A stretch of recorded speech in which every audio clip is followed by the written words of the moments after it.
Hi guys, welcome to my YouTube channel. So before we get started, make sure to hit the like button, also subscribe to my channel. In this video, we will talk about Los Angeles, City of Angels. So make sure to watch the full video. America's second city boasts many a moniker, La La Land, and Tinseltown to name a few. Of Los Angeles' many nicknames, however, the City of Angels stands out. From golden sunsets in Malibu to palm trees in Beverly Hills, the roar of the crowd at the Rose Bowl, or stars on the Hollywood Walk of Fame, the City of Angels has long attracted those seeking fortune and glory. In this short essay, we look at the Los Angeles of past, present, and future. How did a thriving Native American village on the banks of a small river in Southern California transform into America's second-largest city and the global leader in film and television production? LA's growth and development mirrors that of the larger United States. LA is a place where technological-driven change ushered in an era of prosperity and created the modern City of Angels. The Tongva people. Prior to the arrival of Spanish colonialists and settlers from Mexico in the 18th century,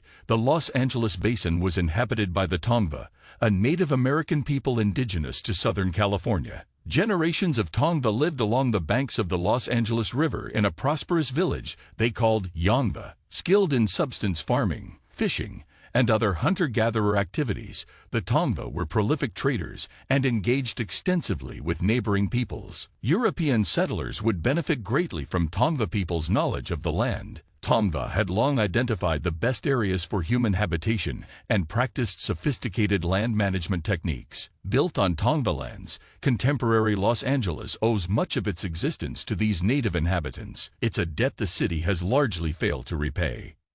European arrival and colonization.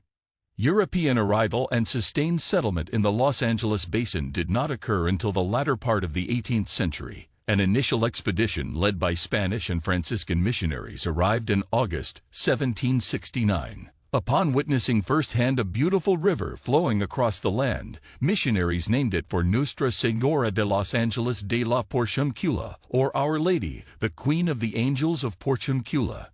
Today, visitors can tour the Los Angeles Plaza Historic District across from Union Station and explore the oldest inhabited parts of the city. The churches here have direct connection to the first European settlement constructed beginning in September 1781. You can see a monument celebrating this original town and wander the streets surrounding the park. Though they bear little resemblance to 18th century pasture, there is an unmistakable sense of history there.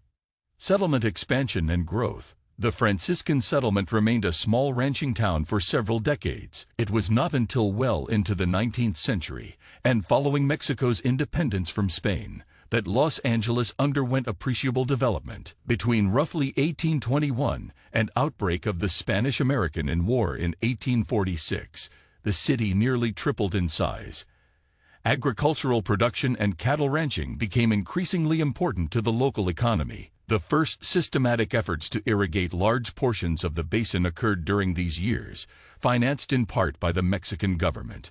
Authorities transferred large tracts of land into private hands. Enticed by the promised fertile soils, speculators flocked to the region from both the United States and Europe. Among them was the portly John Louis Vinges, a French émigré eager to ply his craft as a vender. Vinges acquired land and set to work essentially creating the California wine industry, which on its own today would be the world's fourth largest.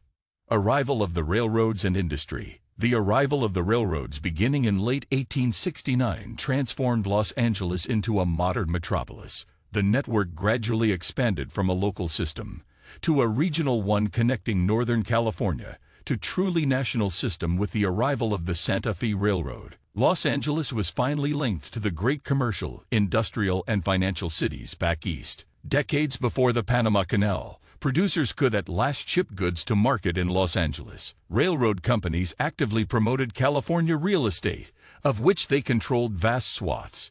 Immense fortunes accrued to the rail barons when money and people began flowing in. Philanthropy followed, and some of the region's major civic institutions traced their founding to this time, including, most prominently, Stanford University. While railroad-related wealth helped fund development in Los Angeles, it also left a darker legacy. Forced labor, much of it performed by mistreated Chinese immigrants, was widespread and instrumental in the building of America's national rail networks. Oil boom and breakneck growth.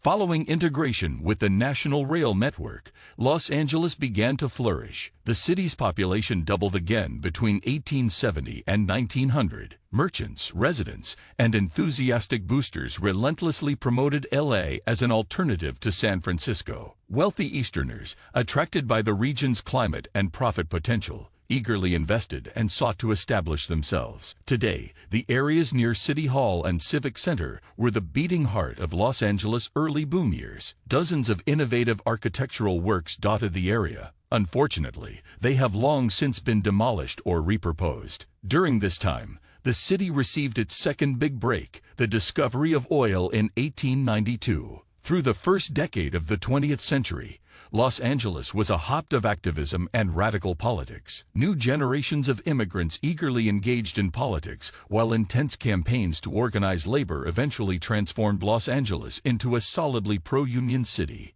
The Roaring Twenties, aka the Golden Years. The 1920s were in many ways the city's golden years. The decade-long economic expansion helped Los Angeles double in size yet again, surpassing 1.2 million residents by 1929. This is when Hollywood first entered the lexicon as a stand-in for the U.S. film industry. Fledgling production companies founded the decade prior expanded to meet growing domestic and international demand. The iconic Hollywood sign went up in 1923. Perched on an overlook in Hollywood Hills. Once the silent film era came to a close, Hollywood emerged as a global trendsetter and magnet for countless dreamers. Budding starlets with silver screen ambitions paced Hollywood Boulevard and eagerly courted producers. Grauman's Chinese Theater opened in 1929 and became the place to hold world premieres. Today, people crane their necks to see the nearly 200 celebrity handprints, footprints, and autographs memorialized in concrete in front of the theater building. A wartime economy. War in the Pacific following the Japanese attack on Pearl Harbor meant Los Angeles, as a major port city on the U.S. mainland, would play a significant role. Wartime manufacturing expanded greatly. Factories were built or repurposed for wartime construction, and a new wave of migration added to Los Angeles' now decades-long population boom. As America's key oil-producing region, Los Angeles was strategically important. War planners worried constantly about a surprise attack or invasion by Japanese ground forces. Though it was later confirmed plans for such an invasion were drawn up by leaders in Tokyo, Los Angeles, like the rest of the United States, was spared wartime destruction. During the war years, Japanese Americans faced increased suspicion and outright violence. President Franklin D. Roosevelt issued his infamous Executive Order 9066, which authorized the removal of anyone of Japanese descent to concentration camps in the American interior. Estimates suggest upwards of 80,000 people were forcibly removed from the Los Angeles area during these years. What do you think of our video? Let me know in the comment section below. If you enjoyed this video, make sure to hit that like button.